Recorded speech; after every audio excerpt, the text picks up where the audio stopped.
Good afternoon.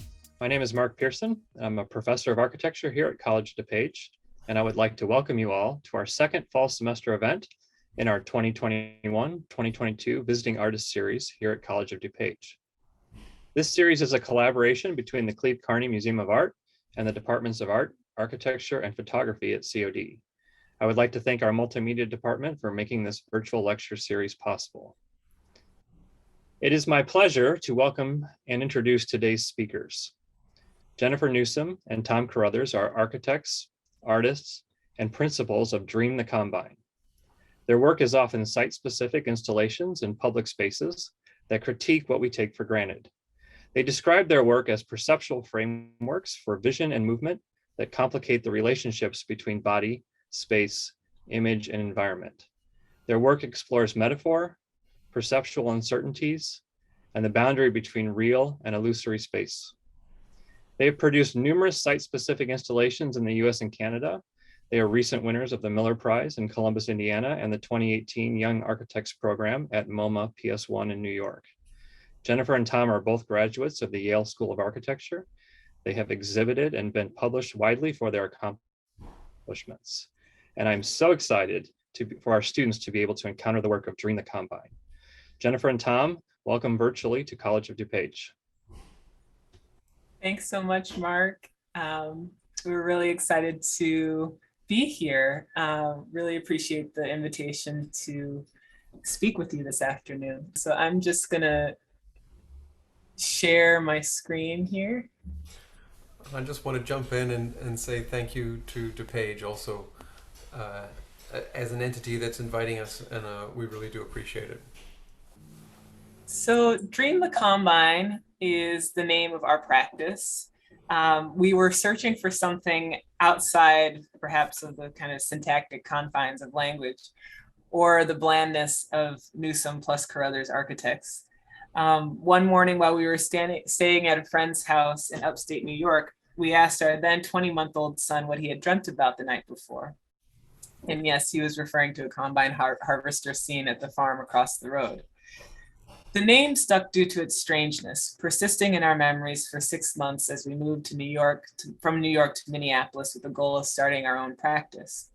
Both dream and combine can be nouns or verbs, and this movement between thing and action is a defining oscillation in our work. We're makers, committed to arranging physical matter in the world, but we also acknowledge that this is a directed process over which responsibility requires that we are aware of our actions at all levels of it, from conception to design to procurement to fabrication to installation and to its eventual use and possible reuse. Our work is rigorous in its construction, combining specific material knowledges about metal, wood, fabric, plastics, with an intentional and probing design sensibility. This careful integration of material, site context, construction sequencing, and conceptual intent is part of what makes our work resonant and unique. Our practice has a growing body of work, and it's all exclusively here in North America. I come from Vancouver, British Columbia, where we've done one piece, but we have realized a series of them now in Minneapolis. You can see the most recent one here in Indianapolis, and today we come to you from Ithaca, New York. So we've worked in all sorts of landscapes and rural landscapes, transportation corridors, on city streets, and in abandoned infrastructure, often seeking spaces on the margins. I think this is one of the first pieces that really began to take on a character of its own, going beyond the kind of initial ideas and premises and framing of a work, and it began to ask of us. And you can see here Jennifer shooting in the middle of a windstorm. You're looking at two mirrors that are suspended from gimbals, and the result is a kind of recursion chamber called longing, which is both an emotional statement as well as a kind of more literal statement of lengthening. It has been a kind of touchstone piece for us since 2015. We collaborated both with our longtime friend and collaborating engineer Clayton Binkley to design the piece and the structure for the piece, here shown with a 12-point tensegrity basket on the back, which allowed us to create a very visually light, but also, if you like, a sort of budget light installation. And also with longtime friend and fabricator Bo Jacobson. And I think we think that people are kind of the activating agents in our work, and much of it is about bringing people together to experience something they won't soon forget. We think about space making as a kind of provocation to a performance that unfolds over time. And much of our work is about bringing forward the kind of multiple perspectives that exist in any one place. And the benefit here is that an acknowledgement of a kind of limited sort of contribution of authorship, if you like, that allows room for the people who occupy these works. And in that way, the piece, the effort, the architecture, the art, it's up here. People take it away with them. And it's less so in the elements that frame the work.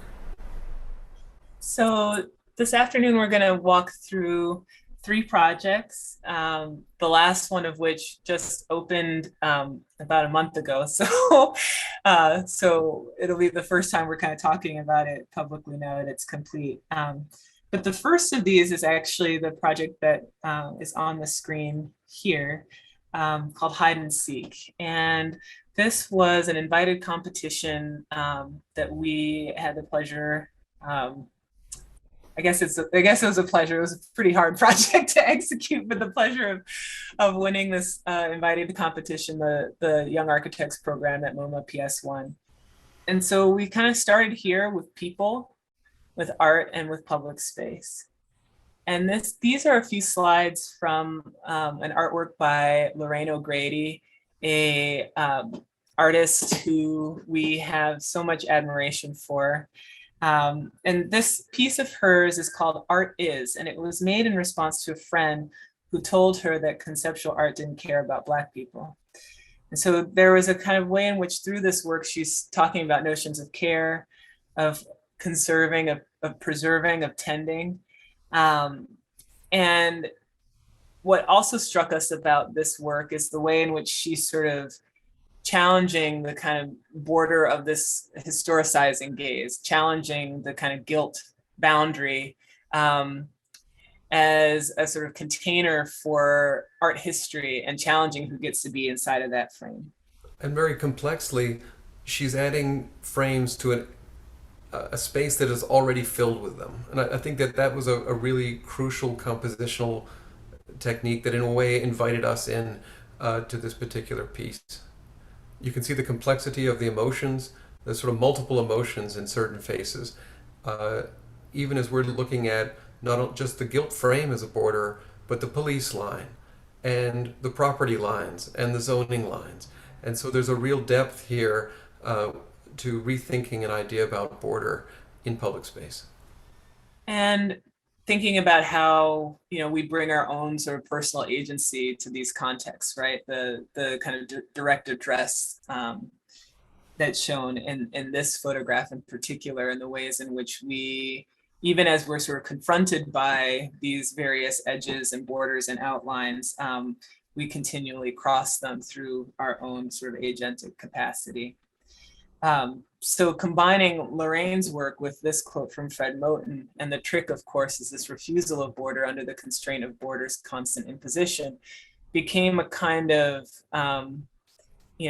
literal and figurative framing device for us in thinking about our own work. We asked a friend, Kaylin Hackworth, to come and shoot the museum with nothing in it, just so that we could see through someone else's eyes and get grounded in a place that we were already quite familiar with. And as you can see, one thing that you have to contend with in the courtyards of PS1 are these nearly 16-foot tall walls. The neighborhood has changed, and so the walls, however, they persist. Jennifer spoke earlier about trying to open up space at the museum for us in a way. And so we began by looking to see at the morphology of the museum, where does it come from? And you can see that its planning is an offset of infrastructural vectors.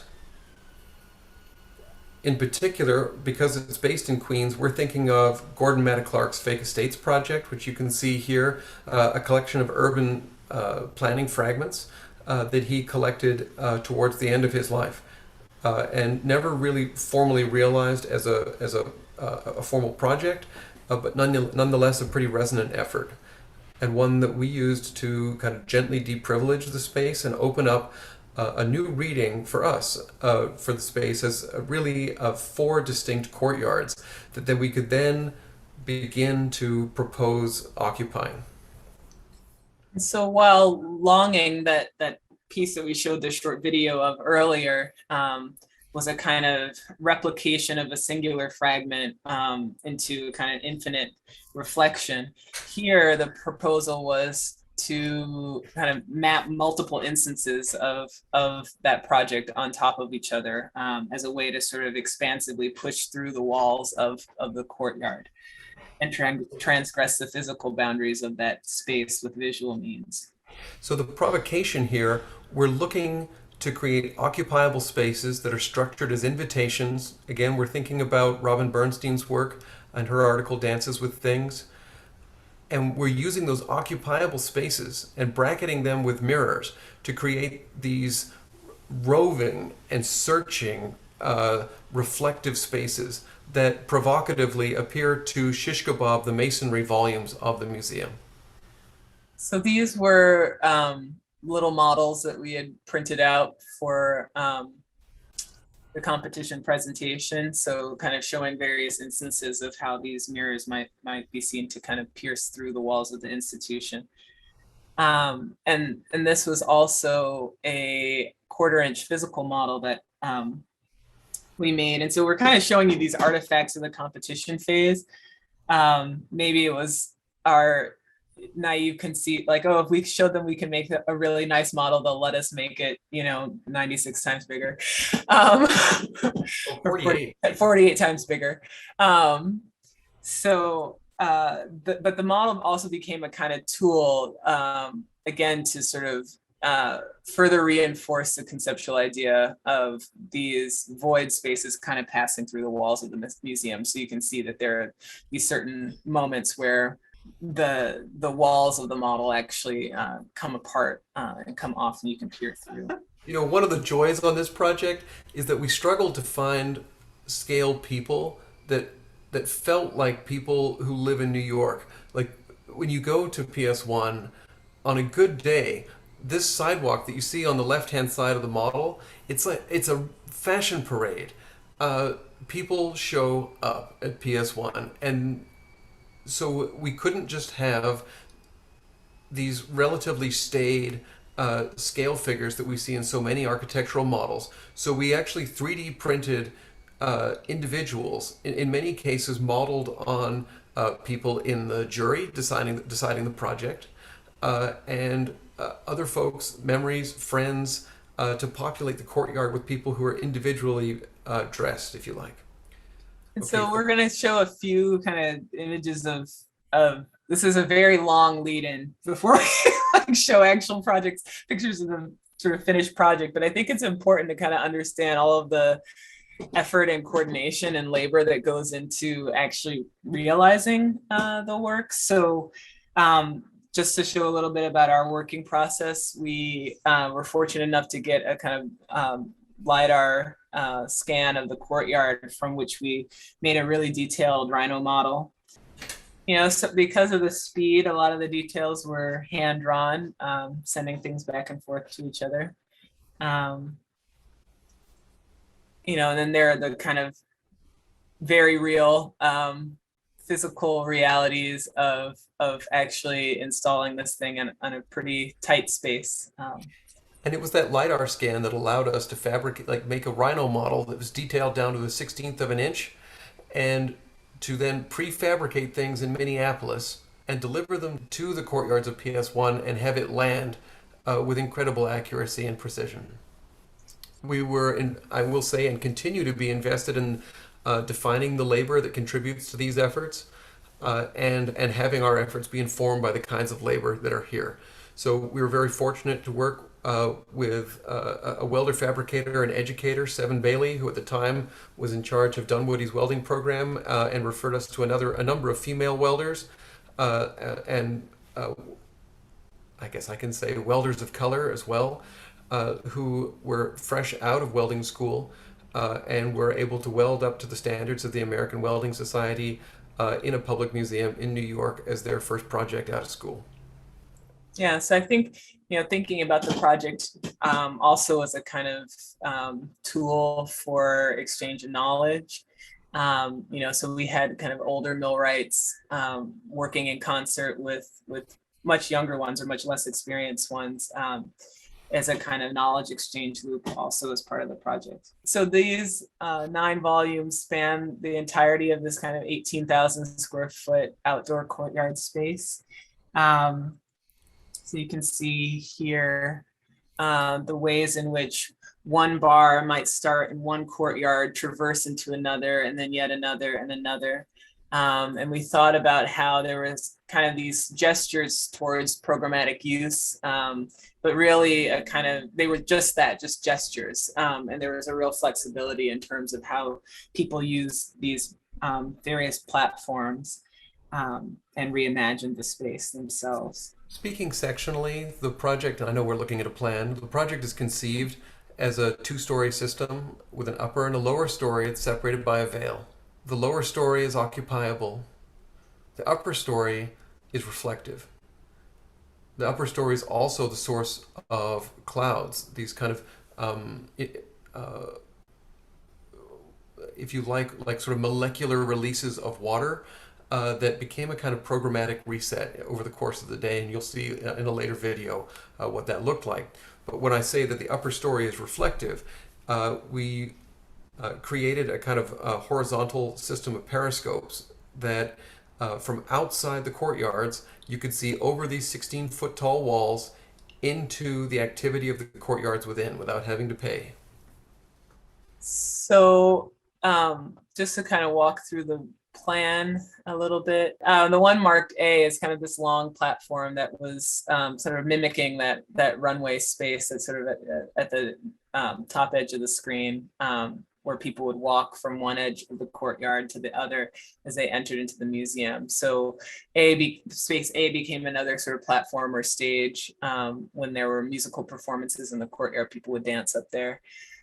D was where a lot of the kind of technical equipment for these concerts would be located, or it was a kind of secondary, more intimate stage for smaller performances.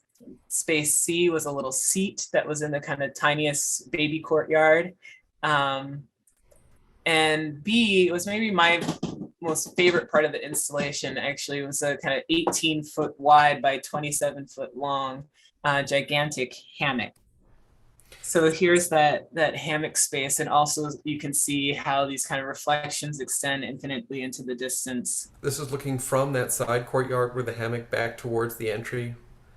This is Joe McGranahan doing an incredible job of showing where these imaginative spaces, these voids, perforate the masonry walls of PS1, inside and out. This is just a graphite rubbing. So you're seeing the kind of spatial implications there of a form, if you like, of institutional critique, saying that there are other spaces here that are present. A kind of remixing of bodies, the glitch space that Tom was mentioning, the way that something that is solid and firm might seem to peel out and become as thin as a plane. This is the mist that was above in these kind of upper periscopes. Here's our nod to Prince. We were based in Minneapolis at the time of making this, so this was our purple rain of sorts. But we were really interested in how these upper clouds could really become this kind of carrier for color and lend another sort of quality to the atmosphere. The museum had asked us, they gave us a programmatic brief where they wanted places for seating, they wanted shade, and they wanted cooling. And so we thought we would just array those vertically. It was a very simple party response to the museum's request for kind of these three elements, if you like, that can activate a courtyard. So we're going to show a short video of the piece that offers another lens on this project.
So that was a film made in collaboration with Isaac Gale, actually about 2 years after the project opened. So I had some time to reflect on the work in that film that you just saw.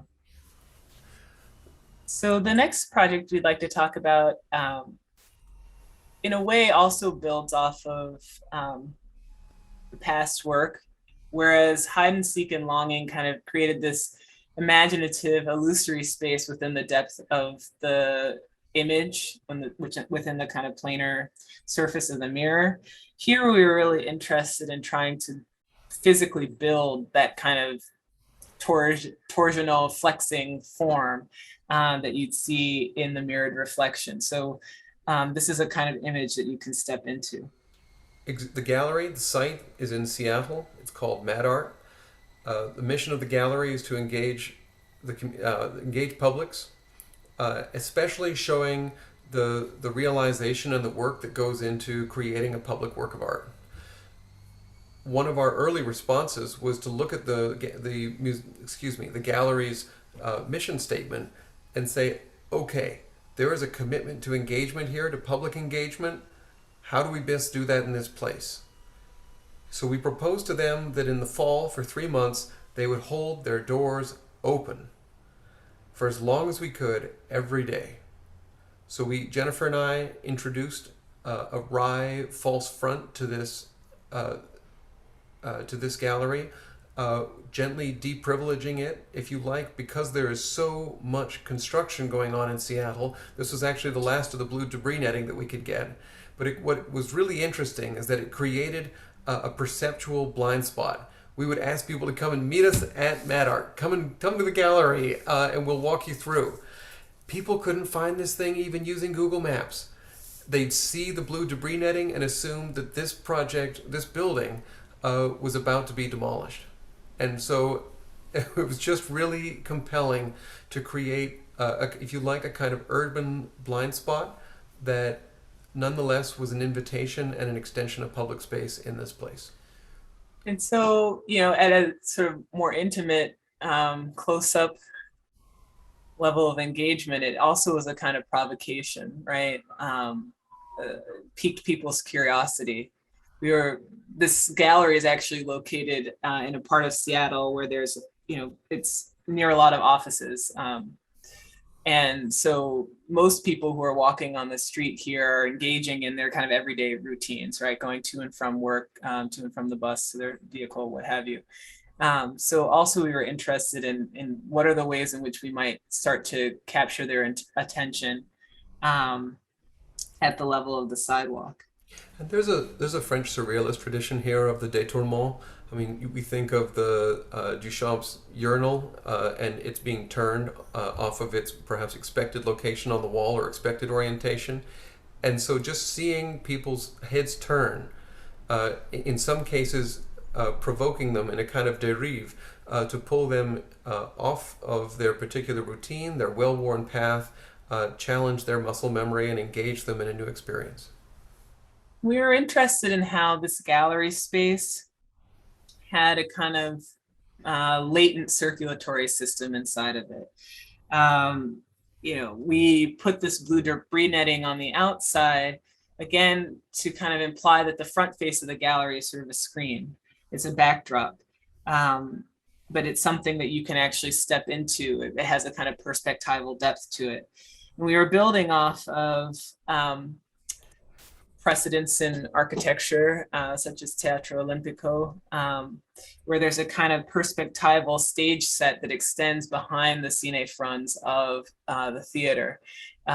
So instead of, in this instance, they're actually not occupiable. You don't technically walk back there, but they serve to sort of reinforce a kind of receding perspective, as though there are these kind of city streets that intersect with the theater space. Here, we were interested in pulling this kind of stippled space of the street into the gallery and shooting it back out again, introducing these kind of recursive looping patterns into the gallery space itself. And where Palladio and Scamozzi are challenging ideas of what it means to be urban and the construction of that urbanity, I think we're also looking in a similar way to challenge expectations of what is urban and what is public space. So here are a few sort of finished product images of the project. You can see this kind of like dynamic series of kind of looping passageways. We have a really funny in-process shot of us actually building this, and there was a T-square laying on one of these walkways, one of these steel walkways, and we just like chuckled to ourselves because there's not a single like right angle in the whole project. All the surfaces are warped and cambered and slightly augmented and racked to either foreshorten or extend the perspective. So in certain instances, it might look much shorter than it actually is in reality, and others it might look much longer. But this is an image that shows our collaborator on this project, Clayton Binkley, again. And here we were really working as a kind of unified team, all three of us, to kind of come up with the entirety of the project. This is one of my favorite shots of Clayton. You can see there's a real degree of care that goes into realizing these projects, and it's not just a love of detail, but there's also a kind of depth of focus and attention to detail, but there's a lot of care into creating the kind of a particular type of softness and slipperiness in this interior. This blue hue, it was, I like that term that you used, Tom, of saying that it's sort of slippery, it was sort of watery. Everything got cast in this kind of bluish hue. And we were really interested in how this color in particular is used in, we were interested in its use in a particular film technique called chroma key composting, where one space gets mapped onto another. As in hide and seek and longing, we were kind of interested in how the mirror itself implies a kind of space beyond. So when we look at the facade of this project, that is actually projective in a number of different ways, right? Implying a kind of, the possibility of a very different interior space once you cross this threshold. The debris netting also sort of locates this place outside of time. It's potentially slated for demolition, so it, in some ways, it's like out of our present time and is entering a kind of space of transition into a new future. So here in this space, you can see that kind of perspectival shortening that we were talking about. And we also have a short film of this project as well, so we'll cut to that.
Our most recent work is also going to be the final project that we discuss in this lecture. So I thank you all for your attention and focus thus far. Entitled Columbus, Columbia, Colombo, Colon, this piece opened in August of 2021.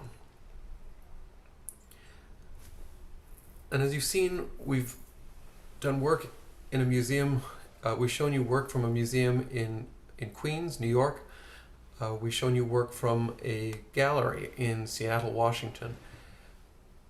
This, while those have been both public works and even one of them attached to a city sidewalk, this is the first project where we're beginning to engage with an entire city. So this is a photograph of, if you like, sort of entry into the project as we travel southbound on I-65. And as we come off the highway, we are invited by a large berm with a mulch sign on it that says, "Discover Columbus!" exclamation point. So we take that on and we explore Columbus less as a symbol, but more as a metaphor. Columbus was a man. Columbus is a crater on Mars. Columbus is a person, is a family, is a street, is a highway exit, is a traffic circle, is in Georgia, Illinois, Indiana, Kansas, Kentucky, Minnesota, Mississippi, Missouri, Montana, Nebraska, and I can go on. Columbus is an inheritance. So we were really interested in the ways in which Columbus becomes a kind of stand-in, almost to become, it's synonymous with so many things that it completely like kind of loses its meaning. And so thus we can project our own sorts of definitions onto it. And this project was actually exhibited as part of a biennial that the whole city participates in, called Exhibit Columbus. And so thinking about both exhibition as a kind of and the history of expositions as a kind of miniaturization of the world, and also thinking about this kind of complicated word, discovery. What does it mean to discover? It implies that there was no one there before who actually founded it. And I know this is a kind of playful sort of marketing message for the town, but it becomes loaded with all these other narratives and histories and stories, whether they're as kind of flippant as a sausage company, or thinking more specifically about empire. The title of the project is Columbus, Columbia, Colombo, Cologne. So Columbus, the English sort of word Columbus, referring to the man, the female derivation of that term, and then Columbus in two other languages. And at one point, this sort of female personification of Columbus, Miss Columbia, actually was the kind of personification of the country. She was sort of synonymous with the United States before the Statue of Liberty was gifted to us. And so I think part of this project is also thinking about these sort of complicated notions of citizenship, of belonging, of the sort of, potentially frayed and fragile qualities of that coming together. The flag is both a kind of representation of the present and of the past. It implies a kind of braided space, a braided history. And it has so many different associations. So when we think about Columbus, it actually holds all of these different forms of signification within that one name. So is it enough to take a sculpture down while the names persist? And in fact, the names have multiplied. There are many Columbi. In fact, we found, and if you like, imagined, but there are 58 civic place names across the globe. That's civic, that's public, that's not business names, that does not include the name of someone's mine. There's a density of Columbus, Columbia, Colombo, and Cologne. And so what is the purpose of that? In our mind, we started to feel as though the proliferation of these four names began to be a kind of effort at nation building. Nation is a funny thing to think of in the context of the United States, because the only people who have a claim to nationhood of a kind of single people with a single story are the First Nations. So there's a kind of dangerous narrative construction that we felt is associated with the name Columbus and its derivations. And it began to provoke us to look more closely at what are some of the narratives of these different places named Columbus that are perhaps suppressed or oppressed by the term Columbus. Here's a site, a picture of it at least. It's Millrace Park, just across the railroad tracks from the downtown grid. And yes, it was formerly called Death Valley, home to a population of poor folks where the United States Postal Service would not even deliver their mail directly to their shacks. And at the same time, we saw the emergence of some incredible works of architecture, this one done by Eliel and his son Eero Saarinen, First Christian Church, just up the road. So there's a way in which this site contains kind of simultaneity of narrative, right? That there's a consider. I think in our work we were trying to kind of consider this sort of deep section of the land.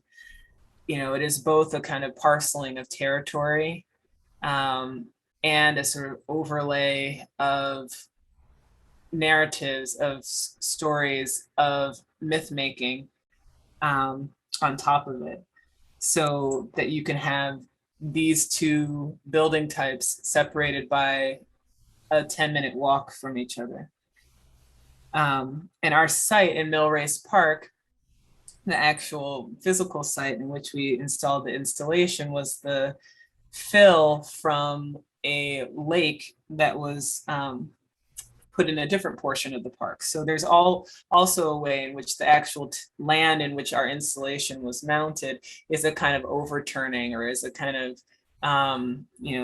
dredging up of the past. And so we proposed a series of props without their images, these kind of flagless flagpoles, as a way to talk about this kind of infrastructure of points, this network of places named for Columbus, and the kind of narratives that they uphold.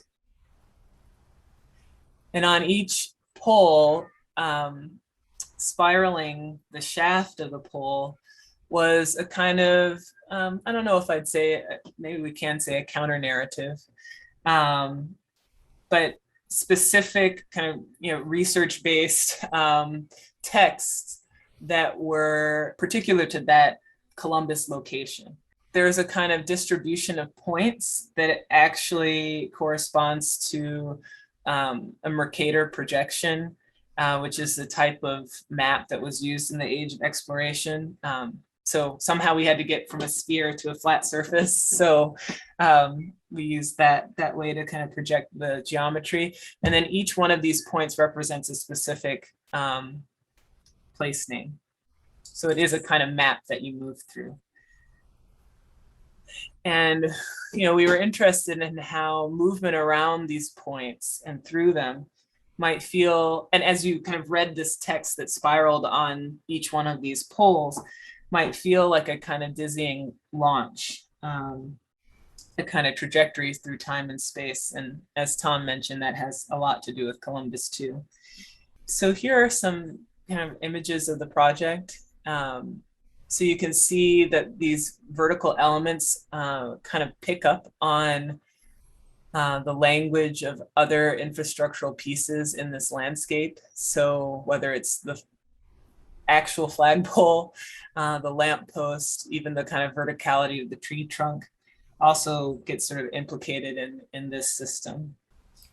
And we were kind of interested in the way in which this project became kind of an index, that these vertical markers started to slice up your visual field almost like a barcode, or it started to bracket different frames as you moved through it.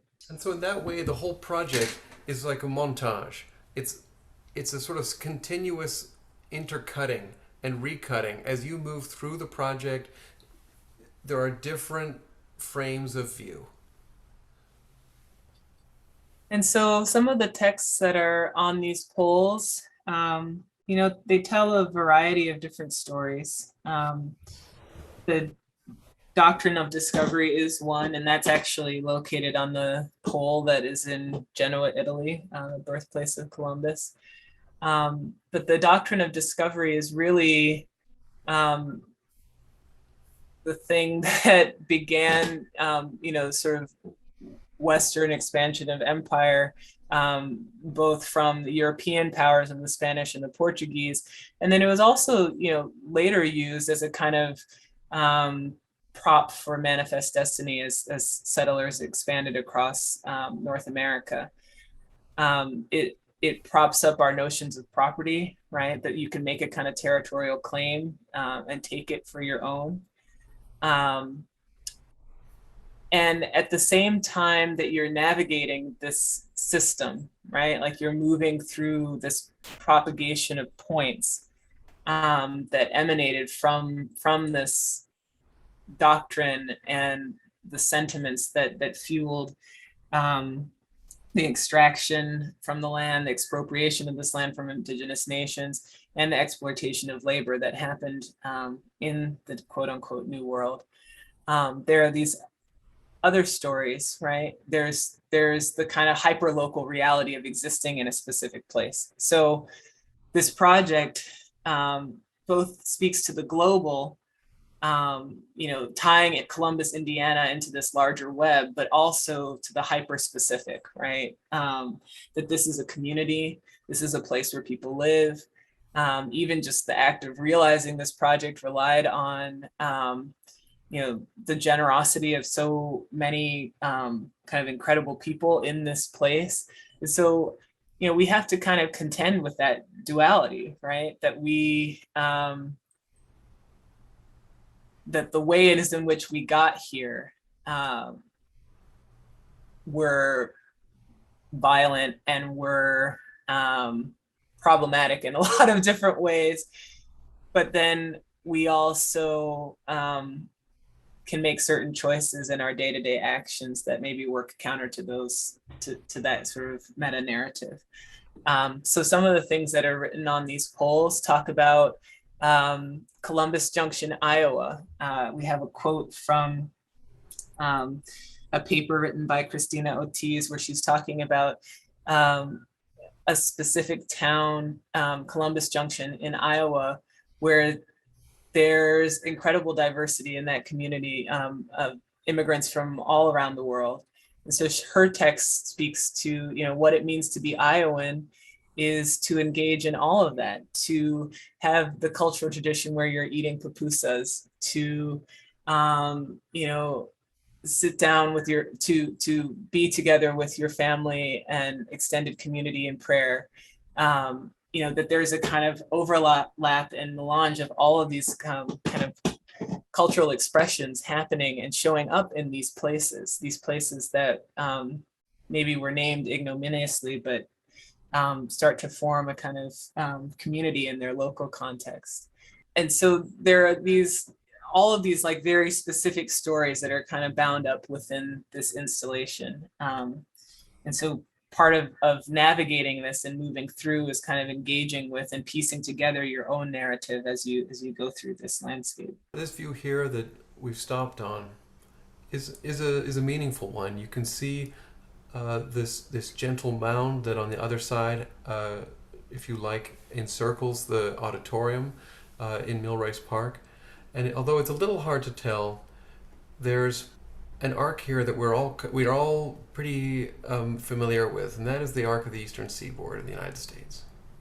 And it comes down here and curls in towards South America. But it's very evident that you're looking at North America when you see this proliferation of points. There's something quite oppressive about Columbus.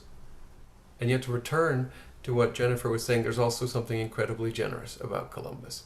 And in the form of Columbus, Indiana, they're engaging in an autocritical and searching way as a kind of exploration of what it means to be public in this place. We were very fortunate to work with Columbus Public Works and Columbus Parks to realize this piece. So there's something that's quite special about Columbus, Indiana, if not it's not a single story, and it by no means is that story over.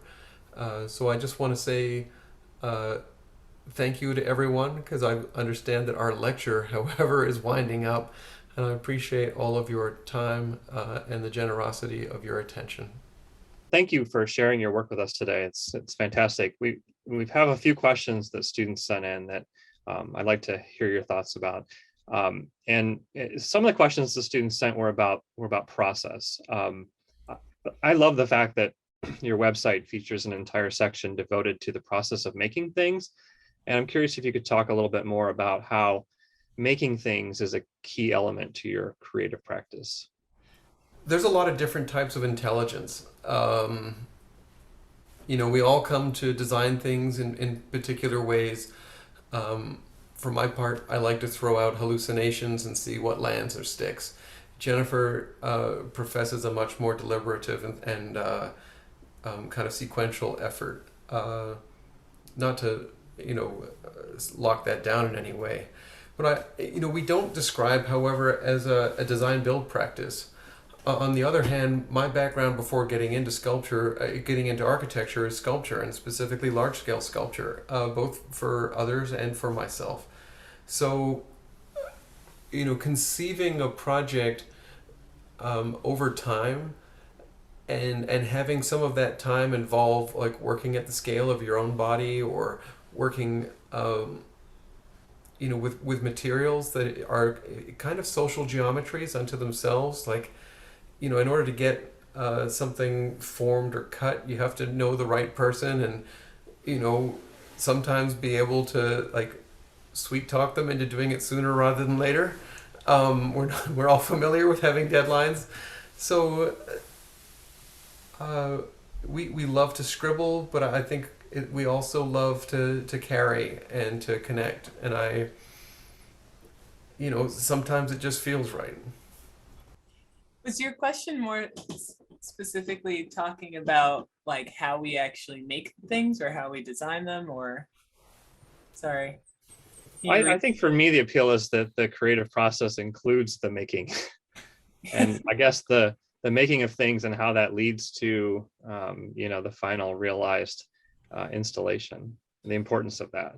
Yeah, I mean, I think that we care very much about the execution at the level of detail. I mean, some of the project, probably hide and seek is maybe the most like kind of, we can geek out on the details about it a little bit. But even the last project, it appears very simple, but, really thinking about like, okay, how are we doing this foundation detail? So it just looks like these poles actually go and like project all the way down into the earth to some unknown depth, and come out of the ground totally plumb. So I think we're interested in kind of, how the idea becomes like tangible material stuff. That's what I've always really been excited by in architecture, is that like, we get to imagine things that haven't been built before, and then we get to make them. So I think, it also recognizes the kind of knowledge and expertise that people at all different parts of the process have. I mean, we've definitely like changed the way we may have drawn something and detailed something because we talked to a fabricator and we're like, well, do you want to do this as a bolted connection or a welded connection? It's like, okay, great, bolted. All right, we'll go back and change everything. Obviously working in concert with our engineer, not to cut them out of the process, but that it's a way of kind of co-authoring the work with a much larger group of people than just me and Tom. So that feels good. So another kind of line of questions that I received was about your use of film to document the work, and also the way in which the films become a kind of work in and of themselves. And I think that some of the students noted that your work has an almost cinematic quality to it. And so I guess I'm curious to hear your thoughts about the relationship between the film and the work and those sort of things. Yeah, I mean, I think that the films, in a way, they kind of like extend the project. I mean, there's a way for us to also continue to learn about what we've made. and it's also a way for us to collaborate again with with other people. And you see the work through someone else's eyes and kind of work to kind of reframe a new narrative about the project from the film. So I think it's a way for me to kind of return to some of the themes that are inherent to the work, but transmit them through a new medium. When I was an undergrad, I did a series of graphite drawings, and I was trying to figure out like what are the bounds of these graphite drawings, because they were mark based. And what I discovered is that people appear to be we are hardwired to a degree to respond to things in certain proportions. That I found like one proportion might not get the same amount of time from someone as another proportion would. These frames are really meaningful, and so to a certain degree, Jennifer and I are thinking about image, even as we're coming to you today, as and sort of appropriately as image, but that there's a sort of language and a familiarity that allow people to enter into the work, and as a practice that's really compelled about relationships and maybe less about objects, getting inside a particular meaning or a set of concerns. Film is a really apt, like just metaphoric space that's really imaginative, and seems like it has a sort of a lot of potential to question like how is an image constructed and who gets to go inside of it, and it's been a lot of it's really meaningful to do that work in a sort of analog space, if I'm being honest. I know we're meeting digitally here, Mark. Hopefully I'm not talking too long, but I think that's a fascinating question. The last question is a little bit about the exhibit Columbus Project, which is kind of the most overtly political piece that you showed. And I guess I'm just curious if you think that architects should be more political in their work, or try to create these narratives that really speak to these timely issues of culture. And well, I think it's inescapable. I mean, whether or not people address it head on and speak about it, it's like we're all putting things out into a kind of cultural sphere that is influence, that is politically influenced. So I mean, I think that it's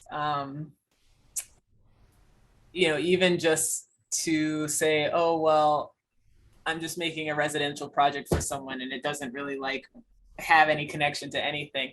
It's like you're still engaging with a kind of legacy of private property. You're through making that thing, you're engaging with kind of material flows and a sort of global network of resources. So I think everything that we make is sort of embroiled in much larger systems than just us and our newfangled ideas. I will also say that as architects, we have a very primary and core responsibility towards public safety. And so the political environment is inevitable. And I think it would be really wonderful if Jennifer and I, in doing this work, we can support future voices being able to do work in public as well. It's going to be, even if we were to say nothing and not acknowledge it, it would still be political. I think it's just one of these constraints that as architects, like we get pretty good at threading the needle through a number of different constraints, and this is just one of them. I think that was a great note to end on, and I want to thank you both sincerely for being here with us today and for sharing your exceptional work with us. And thank you to all of you who joined us from home and to those who contributed questions in the chat. This lecture will be archived on our website at theccma.org. Just look for the Visiting Artist Series link. Our next Visiting Artist event will be a lecture by the interdisciplinary artist Dee Rosen on October 19th at 1 p.m. We are looking forward to seeing you then.